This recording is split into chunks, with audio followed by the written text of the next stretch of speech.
Assalamualaikum warahmatullahi wabarakatuh. Perkenalkan, nama saya Nia Sentiana. Di sini saya akan menjelaskan tentang sistem pembayaran internasional. Sistem transaksi internasional sering disebut dengan sistem pembayaran internasional.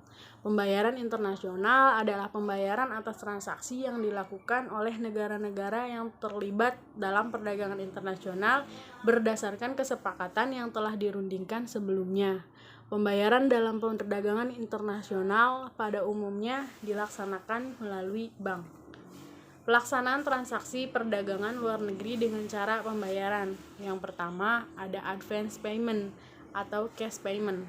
Pembayaran menggunakan cek atau bank draft pada saat barang dikirim oleh eksportir atau sebelumnya. Cara ini sangat baik bagi eksportir yang keadaan keuangannya lemah dan belum kenal baik dengan importir. Yang kedua ada open account.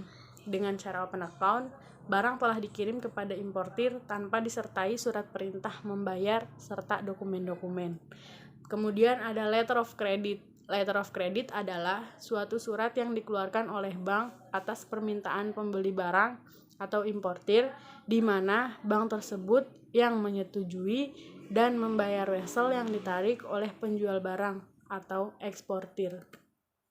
Kemudian ada commercial bills of exchange, merupakan cara yang paling umum dipakai dan sering disebut draft atau trade bills, yaitu surat yang ditulis oleh penjual yang berisi perintah kepada pembeli untuk membayar sejumlah uang tertentu pada waktu tertentu di masa datang, yang biasanya disebut trade draft.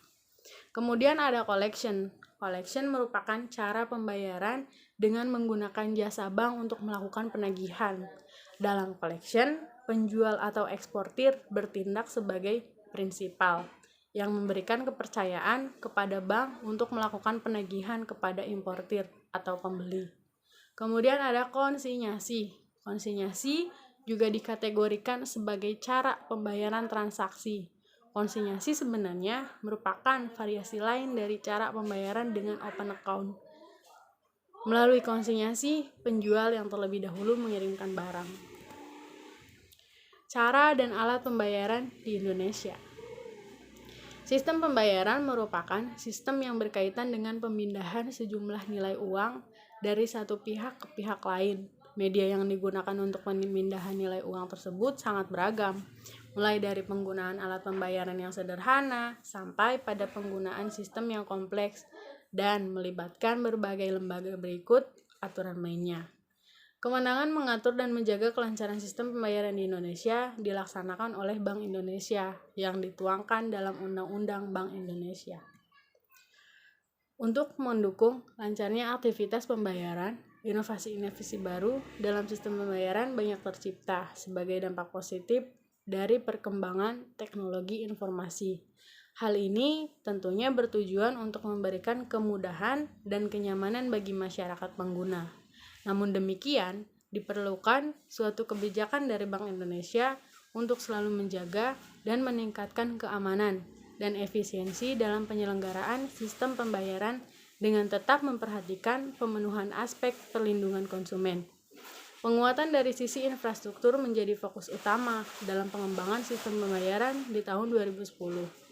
Persiapan menghadapi era integrasi ekonomi di kawasan ASEAN melalui Masyarakat Ekonomi ASEAN atau MEA terus dilakukan dan menjadi faktor utama dalam penguatan infrastruktur sistem pembayaran, baik sistem pembayaran yang diselenggarakan oleh Bank Indonesia maupun oleh pihak di luar Bank Indonesia.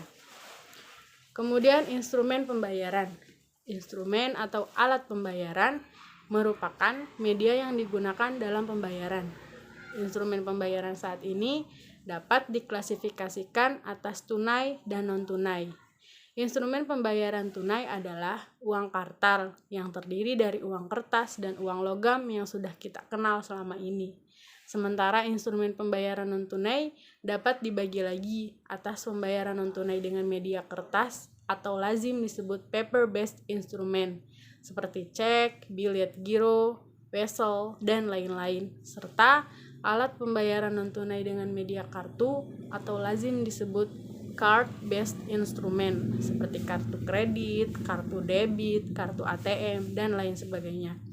Dengan semakin berkembangnya teknologi, saat ini mulai dikembangkan pula berbagai alat pembayaran yang menggunakan teknologi microchips yang dikenal dengan electronic money. Berikut beberapa alat pembayaran. Yang pertama ada tunai atau cash, yang kedua ada non-tunai atau cashless, yang ketiga ada cek, yang keempat ada billet giro, yang kelima ada kartu kredit, yang keenam ada kartu debit, dan yang terakhir ada electronic money.